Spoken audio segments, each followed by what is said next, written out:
Hey guys, welcome back to Flying in Space with Planet Head. It is let's see here, June 6th, 2025. Let's just jump in right away here, get up and running. If you saw my video from last night, I was kind of trying to come up with an idea of um, getting into the not the enforcer, the shoot. Doo-doo-doo. Well, doesn't matter. Getting into maybe a little bit of faction warfare in the nearer future, but also focusing on the industrialist side for the next month until maybe the end of June.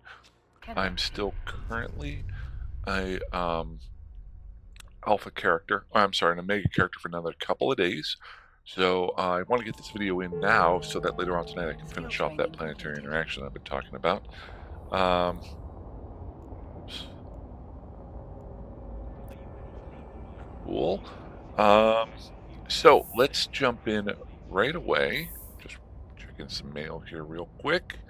Um, my first thought was try to keep all of this in game as much as possible without using any third-party sites or things like that as far as shipbuilding or things like that.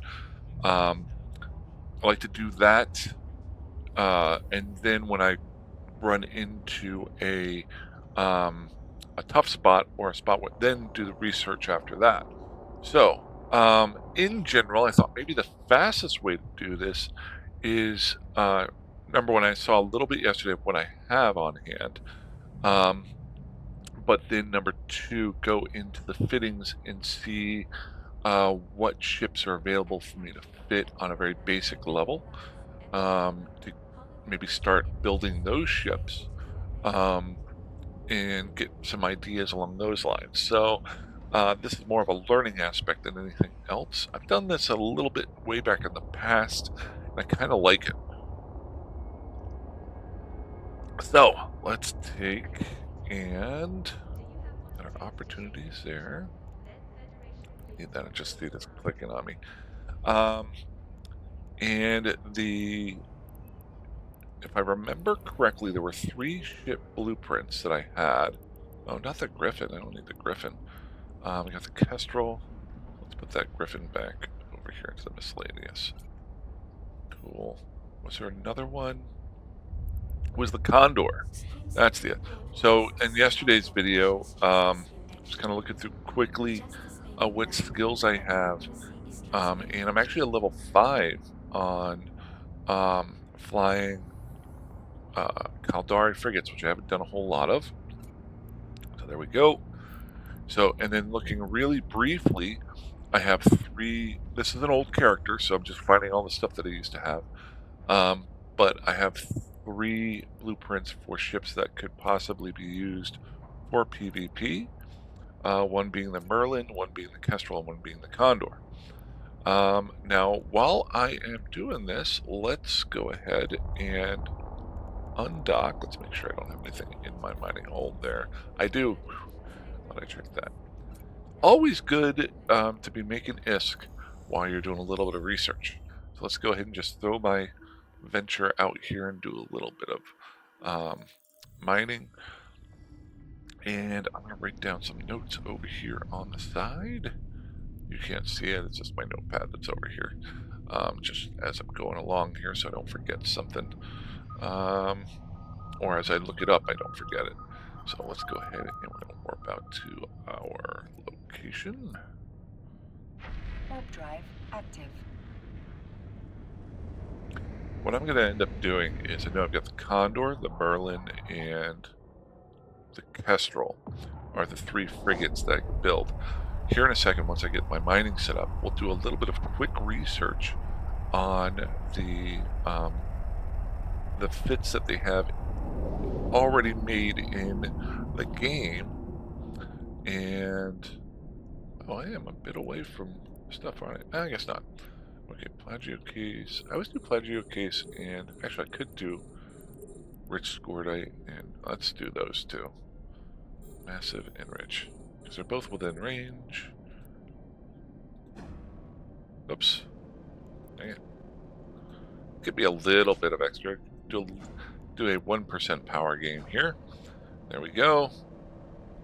And let's get our drones out. Launch. And let's get circling one of these. There we go. Okay, so back to the fun part. So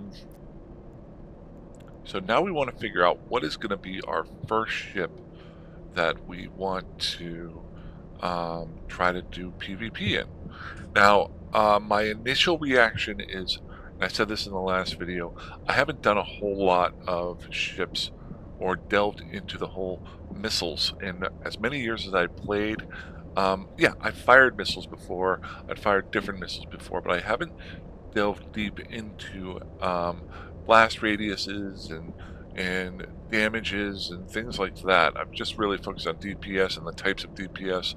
And I think there's a lot more, like all the other weapon systems that are out there. So I think two of these ships that I had the ability to fire missiles, whereas, and then there's rockets and stuff like that. One of them had hybrid turrets. So let's take a quick look. I'm going to go into fitting. If I remember correctly, they do have some preset fits here. So we're going to go frigate. Okay, and we're going to go Caldari. So the Heron is not one of them. But we do have the Kestrel, the Merlin, and the Caldari Navy Hookbill. So I've only got the Kestrel and the Merlin here. I did not see the Condor there as having a preset fit. Okay, but it looks like there's a decent number of Kestrel and Merlin fits. If I remember correctly, I think the Merlin is your hybrid turret, whereas the Kestrel is your missiles. Yep. Okay. So let's look at the Merlin first, only because I'm used to, back in the day, I was used to firing hybrid turrets a lot more. So, and we've got the Caldari Enforcer, the Air Caldari Enforcer, Soldier of Fortune. So that's your PvE, that's your PvP. iBeast actually has put up a couple over here. PvE, PvP, Merlin, Faction Warfare, Abyssal Exotic. So what I'm looking for here is your Air Enforcer, and I guess this is somebody who has brought out their own fit that Eve has actually taken part of, so that's pretty cool. So let's look at the first one here, the Air Enforcer. Got some hybrid long-range turrets, carbide railguns. Looks like it's definitely shield fit here. We've got shield defense purger, extender. So the extender extends your shields, but makes you more of a target.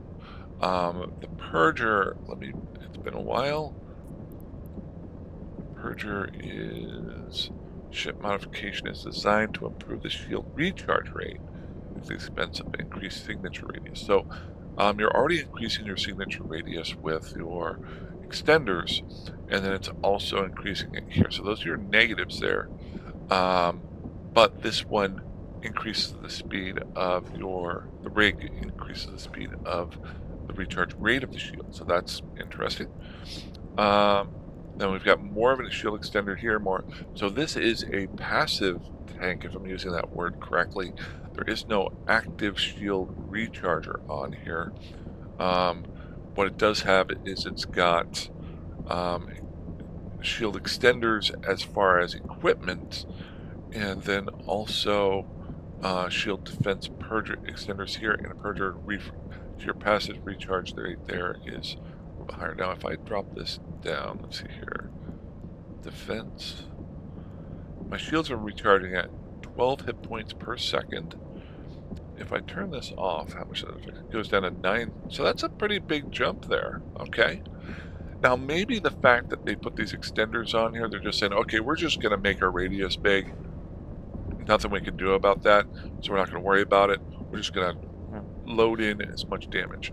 And then you've got the multi-spectrum hardener, which ends up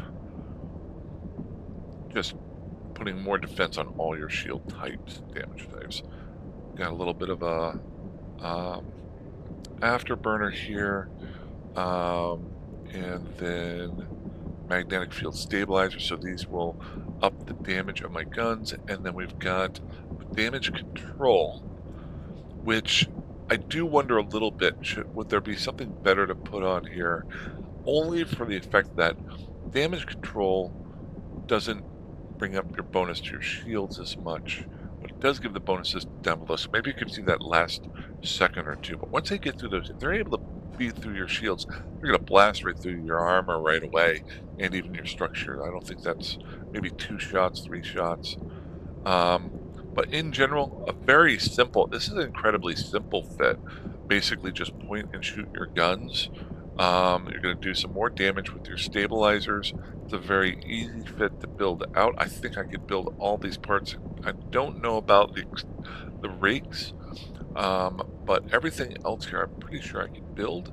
So that's not a bad little fit. Let's take a quick look at IB's faction warfare. So I'm thinking this should be an upgrade to this. So nowhere near the same. Oh, okay, so this is something important here. If you notice on this one, there is no warp core, a warp disruptor. So you can't lock anybody down with this. Whereas iBeast does have their warp scrambler on here, to try to hold somebody down so you can shoot them. Now, it's also got a web of fire to slow them down. And then this is an shield booster. So this is an active shield booster on here. So rather than go for the passive where you're just taking damage and trying to let it automatically recharge itself, this one is actively using its capacitor to try to recharge. The only thing I worry about with this is that all of these items are active, so once you turn them all on, how long will your capacitor last, especially as an alpha? I don't know, but that is something you have to keep in mind. Last but not least, he's got some Tech 2 light neutron blasters on here. I can't make those. I know that for a fact because they're Tech 2, but I can always put Tech 1s. These are your shorter range guns. So what this one is trying to do separately is it is trying to hold you down, slow you down, and blast you straight forward. Now, what do we got over here? We've got an insulated current router. This is probably to help with that capacitor issue. Ship modification designed to increase the ship's power grid capacity. It is not. It is so that we can fit all the stuff on here, not our capacitor. And then we've got EM shield and a thermal shield. So this is a completely different style of ship. It does have the damage controls.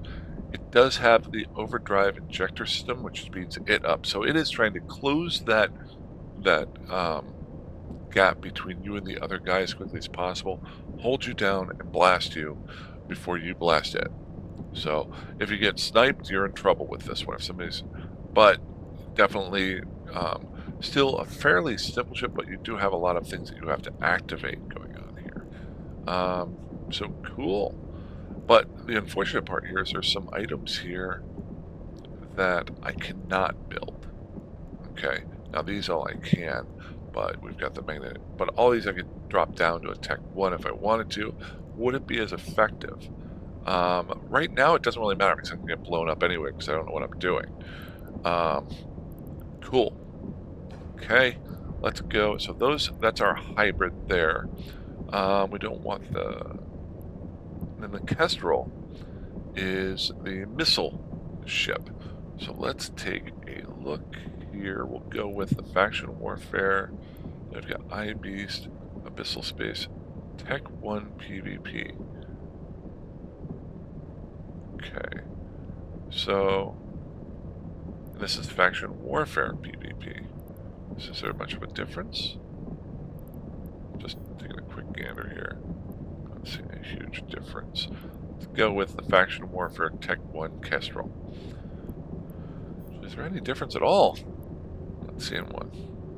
Okay, so the Kestrel is a little bit different. It is missile based. This has rocket launchers on it, so this is your close range guns or missiles that you're going to use. Um, Now this one is very similar to the first Merlin that I looked at, where it's a passively shield tanked. It's got your extender, reinforcer. What is the reinforcer? That's a little bit different from the other one. The Purger was the one that had it recharge faster. This is actually just filling up that gap for EM. See, if you turn this off, you have no EM damage. So if you're fighting somebody who does EM damage, you're in trouble there. Um, Probably, I'm thinking they had to throw this on because you don't have that third slot down here for your damage control or anything like that. Why do I say that? Because they've added on a fourth slot. They've moved this slot from the low power to the high power, so you can have four missile launching slots or four high slots. So you're doing more damage up here, and they've basically the ballistic control system. Wait a second. Okay, yeah. The ballistic control system um, gives you more damage. So they're keeping that damage on there. So they're hopefully doing even more damage with this. The only issue that I run into, now that I'm thinking about it, well, I guess this would work with almost any type of damage that you're doing.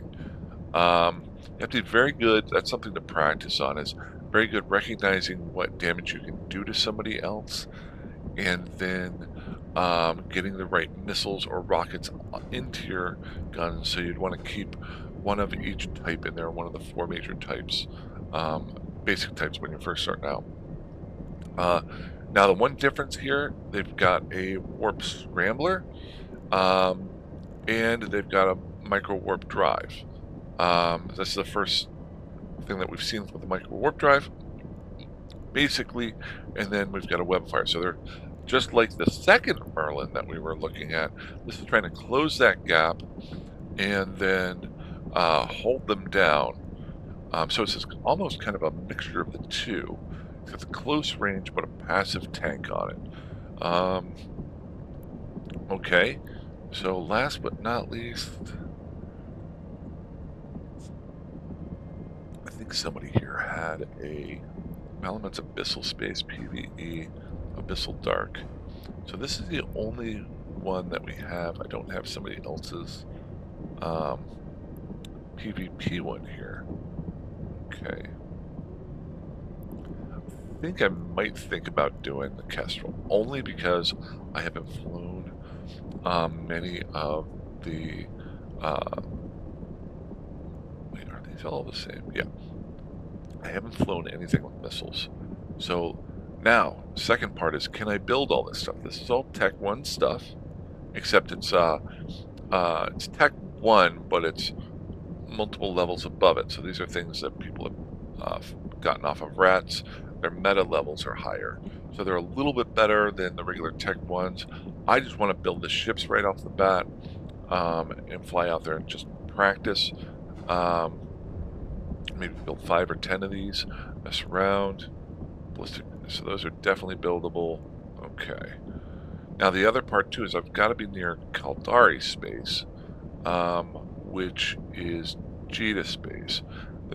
I don't want to overspend on these blueprints that I want to pick up, but I think this is going to be the ship that we want to do. How are we as far as our mining? We're almost filled up. Good enough. So let's go ahead and dock here. Dock. Warp drive active. Cool.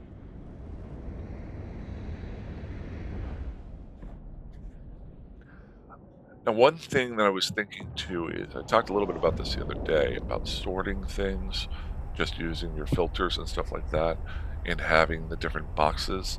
I think what I want to do is set up a specific box for each one of the basic fits that I do when I'm practicing my PvP. So it's very easy for me to organize those things and keep them all in one spot so that I can not get them mixed up with all the other junk that I have lying around. I'm wondering, do I have a large container here These are all small. I do have one there. Did I build that though? That's the question. A lot of junk here. I can melt a lot of this stuff down. We'll be doing that at some point. Uh, Miscellaneous. And I do have a station container. So let's drop that here. Cool. What I'm going to go ahead and do is use this blueprint. Yep, I got enough to make it. We're just going to make one. Well, it's going to take 18 minutes, so I'll go past this video. Cool. Go. So what I'm going to do is I'm going to make that into a container over here, and I'll label it Kestrel. And then the second part that we need to do is find out if we need to get this junk off of here, out of the mining hold. There we go. Before I forget. Let's get this stacked up a little bit. Clean it up a little bit there. Okay, a lot of cleaning up that I need to do. Ooh! There's the second part. Remember I said I was going to sell those 5 damage controls. Let's see if they sold. So I've got 95 left. And we're going to go into our market orders. Damage control. So all 5 of them sold. Okay. So in general, I sold them all for, wait, no. None of them did sell. Sorry about that. Why did I see that wrong? Let's see here, market orders, order history completed. Okay, so this is the one that I sold the other day. 530. Okay, so I sold one as a test the other day for 17,000. The 5 that I put up again here for 17,000 are still sitting there. What I want this to be is an area where somebody's just coming in and buying a ship fit and not worrying so much about flying 8 jumps to get to the 13,000 or the 10,000 ISK one. They just want to come in here and buy all their stuff at once. But that has not panned out yet, so we'll keep a little bit of an eye on that. Okay. Now that was the Kestrel that we were wanting to look at here. Da, da, da.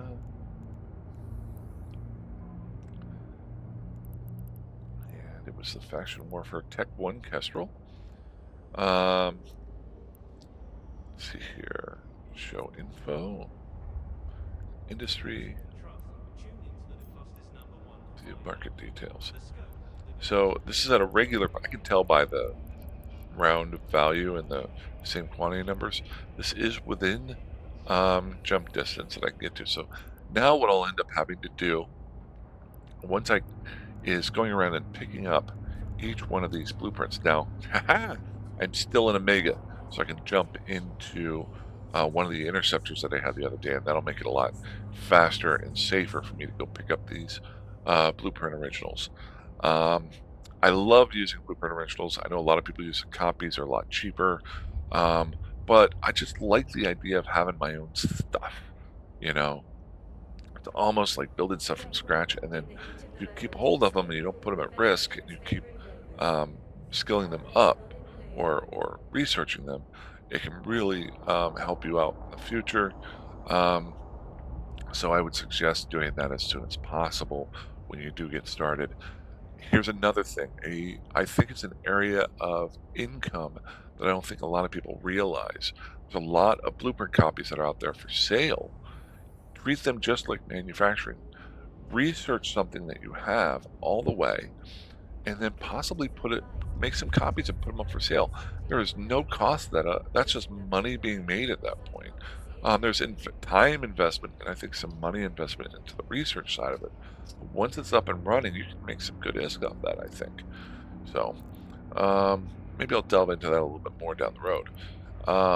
But so we know that we can at least pick up some of this stuff. Warp Core Scrambler. Last but not least, let's take a look at the Warp Core Scrambler versus the Warp Core uh, Disruptor.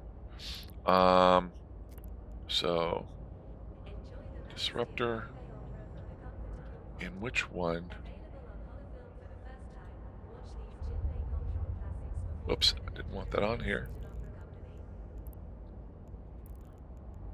This will be my last one because I always forget the two when I haven't played for a while. I think the Scrambler is the one that shuts everything down. So we'll just look at the base one, show info. And then, oh, here's a little trick. So you probably already know this, but if you show info on this, okay, and then let's go disruptor, warp core, disruptor. So I've got, let's close this a little bit smaller, but if this helps you at all, this is one of my favorite little tricks. It's not really a real little trick, it's just something I didn't know for years, and probably 10 years ago I found out about it. If I hit info on this one, it'll pop it up in the same window, and I have to go back and forth through here. But if I'm trying to do a quick comparison, not using the compare tool, what I can do is, let's go ahead and close that. So we're going to do the info on the warp disruptor, and let's go back over to the scrambler here. There's probably a faster way for me to do that. And instead of that, if I remember correctly, if I hold down the shift button and hit info, it opens it up in a separate box. Bingo. And now we can take a quick look and compare them eyeball to eyeball. Now there's other ways you could do this, but I've always found this to be the simplest one for me. Scrambler, disruptor. Looks like they both cost the exact same amount to make. That's kind of funny. So everything there is the same. And then we're going to go description. Disrupts the target's navigation computer, disabling warping, jumping, and micro warp drives and micro jump drives. So this shuts down everything as far as warping, whereas the disruptor prevents it from warping out. So this one disables warping, jumping, micro warp drives, and jump drives. Cool. So why would you have two different ones? Well, we're going to jump into that here in a second. So while this one does it to everything, its optimal range is a lot shorter. You got 75,000 meters versus 20,000 meters. There's probably some other things involved here as far as activation costs. Activation costs, gigajoules, 5 seconds. So this one, activation got 25 gigajoules. So your disruptor's activation cost is 5 times the amount. These are those little things that once you start digging into it deeper, you start trying to figure out what would be the best for each type of ship. Why one ship would have a disruptor versus a scrambler. In general, from the basic description, I think the first choice for me, without digging into the numbers, would be to just go with the disruptor because I want that distance to grab somebody so they can't warp out. I'm not really too, if somebody has a jump micro warp, well, no, this shuts down the micro warp drives too. Tough call on that one.